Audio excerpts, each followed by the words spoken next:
McDonald's used to be one of the safest businesses in America.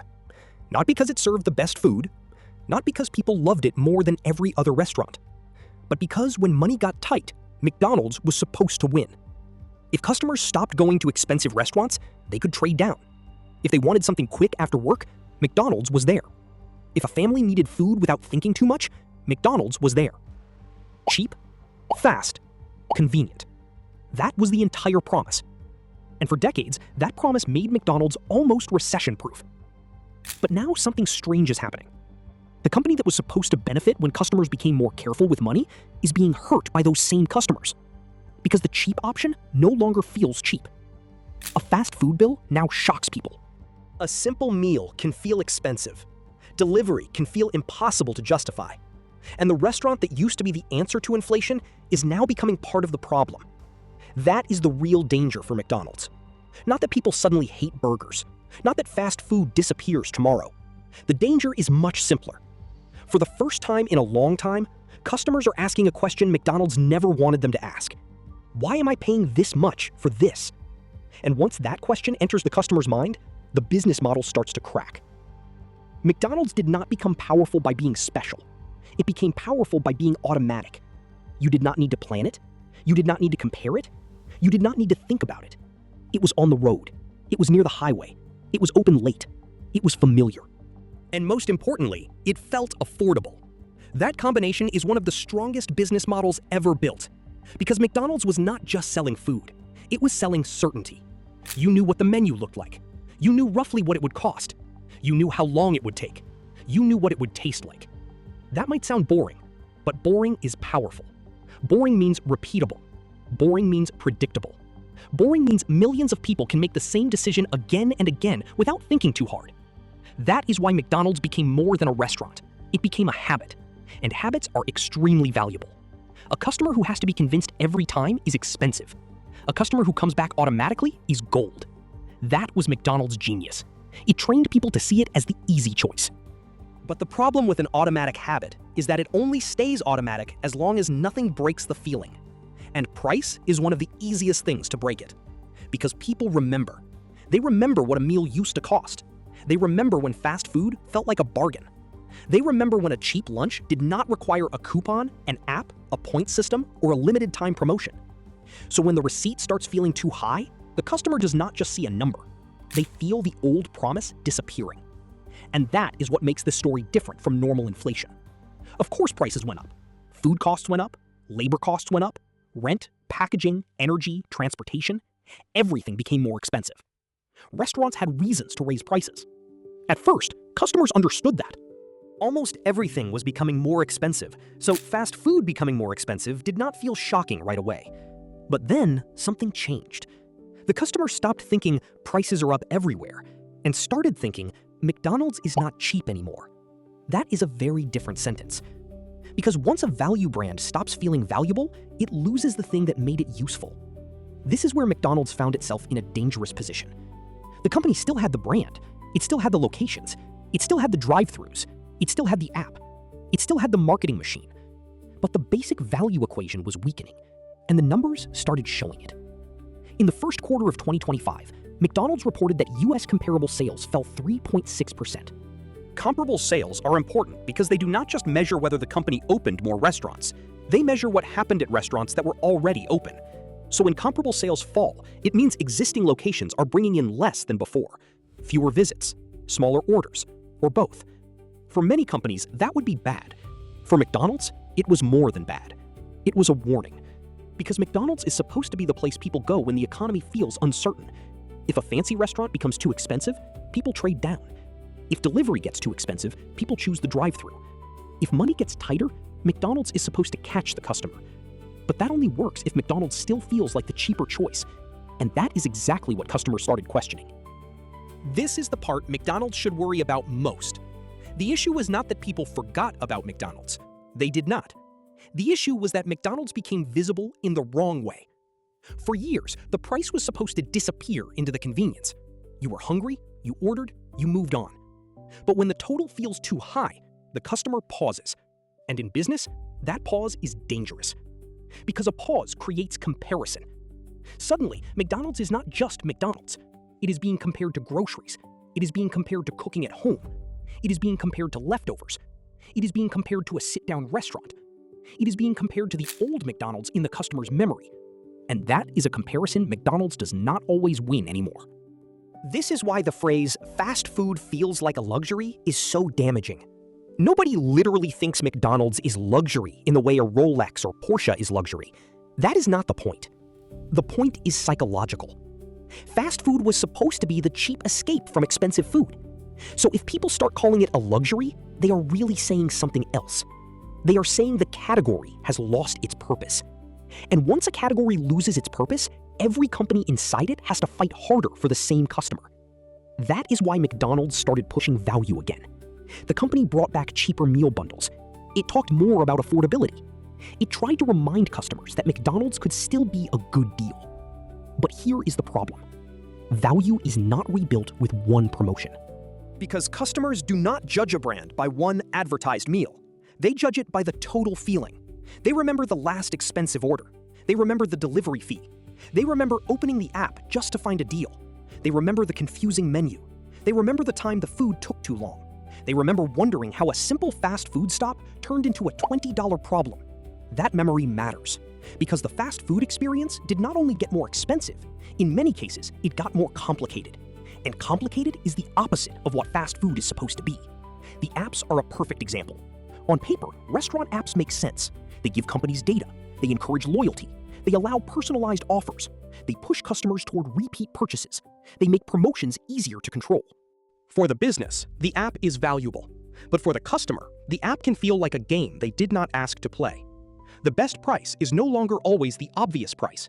It might be hidden behind points, or a mobile-only deal, or a limited-time bundle, or a discount that only works if you order the right thing in the right way.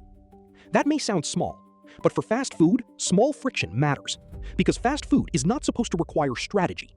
The customer is not supposed to feel like they need to optimize. They are supposed to feel like they can just order. When a restaurant built on simplicity starts making people work for value, the experience changes.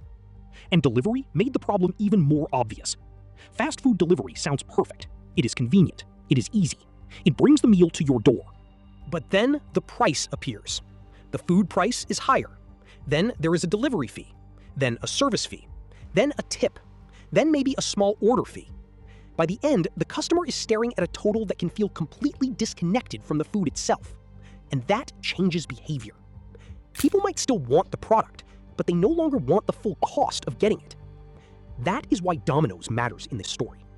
Domino's is not McDonald's, but it shows the same problem from another angle. Customers still like pizza, but delivery becomes easier to question when every extra fee makes the meal feel less rational. So some people move to carryout, some order less often, some stop treating convenience as automatic. That is an important shift, because the customer is not rejecting food. They are rejecting the price of convenience. And once people start rejecting convenience, fast food companies have a much harder problem, because convenience was one of the main things they sold. This is where the story becomes bigger than McDonald's. Wendy's felt pressure too. Domino's felt pressure. Chipotle, which had been stronger than many traditional fast food chains, saw transactions fall. Each company has its own situation. Each menu is different. Each customer base is different. But the pattern is similar. The customer is more careful. The customer is more price sensitive. The customer is more willing to change habits. And that is the part that should scare the industry. Not because every restaurant is collapsing, but because the old assumption is weaker than before. The old assumption was simple. When consumers feel pressure, they trade down to fast food. But now, some consumers are trading down from fast food. They are going to the grocery store. They are cooking at home. They are picking up instead of paying for delivery. They are waiting for deals. They are skipping the impulse order. That does not mean fast food disappears, but it does mean the automatic visit becomes less automatic, and McDonald's was built on automatic visits. This is the real business model problem. For years, fast food companies treated pricing power like an asset, and it was. If a company can raise prices without losing customers, that is powerful. But pricing power is not free. Every price increase is a withdrawal from customer trust. At first, the account is full. The brand has goodwill. Customers are loyal. The habit is strong. The alternatives feel inconvenient, so the business can take a little more, then a little more, then a little more. And for a while, everything looks fine. Revenue rises, average checks rise, Investors see growth. The company looks strong. But underneath the surface, the customer is keeping score. They notice when the value gets worse. They notice when the total feels unfair. They notice when the promotion does not feel like a real deal. They notice when the experience feels less easy than it used to. And eventually, the customer changes behavior. That is the danger of confusing tolerance with loyalty. A customer can tolerate higher prices for a while. They can tolerate them because they are busy. They can tolerate them because everything else is expensive too. They can tolerate them because they have not built a new habit yet. But tolerance is not love, and it is not loyalty. It is just delay. Once the customer finds another routine, the old habit becomes weaker. And when the habit weakens, the brand has to win the customer all over again. That is much harder than keeping them in the first place. McDonald's has understood this, which is why value has become such a major part of the conversation again. But the company is now trying to solve two problems at the same time. It needs to look affordable enough to bring customers back, but it also needs to protect margins. That is a difficult balance. If prices stay too high, customers pull back. If discounts become too aggressive, profits suffer. If deals are too temporary, customers do not trust them. If deals are locked behind the app, the experience feels annoying. If the menu gets too confusing, the brand loses simplicity. This is the corner fast food built for itself. It raised prices because costs were rising. Then it discovered customers could pay more. Then it pushed too far. Now it has to convince people that it is still value. But value is not just a price point. It is a feeling. And feelings are harder to repair than menus. This is why McDonald's is still a great business, but also a more vulnerable one. The company is not disappearing. It is not suddenly weak. It still has one of the most powerful restaurant brands on earth. It still has massive scale. It still has global reach. It still has franchise economics that many companies would love to have. But it has become vulnerable in the place where it was supposed to be strongest, the value equation. That matters because McDonald's is not a luxury brand. A luxury brand can sometimes raise prices and become more desirable. Higher prices can make the product feel more exclusive, more premium, more scarce.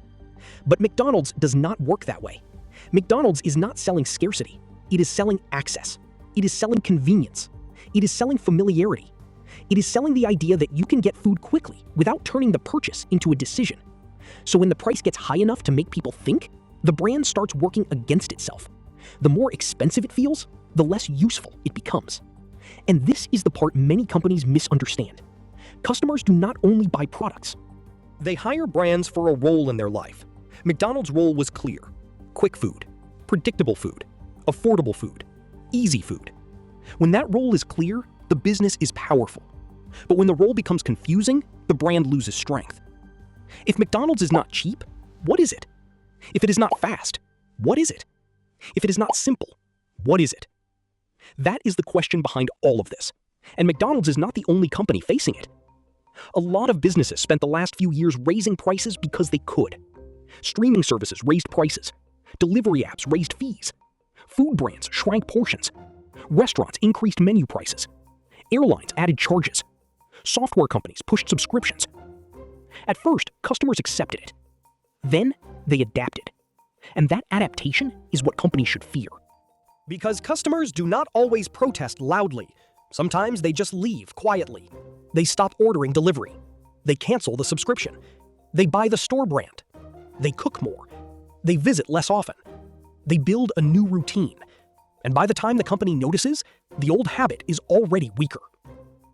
That is what makes the fast food story important. It is not just about burgers. It is about what happens when companies push loyal customers until the habit breaks. McDonald's can recover. It can promote value. It can improve operations. It can simplify the app. It can bring people back with better deals. It can use its scale to compete harder than smaller chains. But the lesson is already clear. A value brand cannot take value for granted. Because once customers stop feeling like they are getting a deal, they do not just complain. They start doing the math. And the moment they start doing the math, fast food loses some of its power. For decades, McDonald's won because it was the easiest answer. But now, the easiest answer is being questioned. Not by analysts, not by competitors, by the people standing at the menu, looking at the total, and wondering when fast food stopped feeling cheap. That is the real problem. McDonald's did not break its business model by selling fewer burgers. It broke it by weakening the promise that made those burgers feel worth buying. Cheap, fast, convenient. Those three words built the empire. But if the food is not cheap, the app is not simple, the wait is not short, and the final bill does not feel fair, the customer asks the most dangerous question in business. Why am I here? And once a customer asks that question, the habit is already broken. McDonald's can still win them back, but it has to remember what made it unbeatable in the first place. It was never just the burger. It was the value.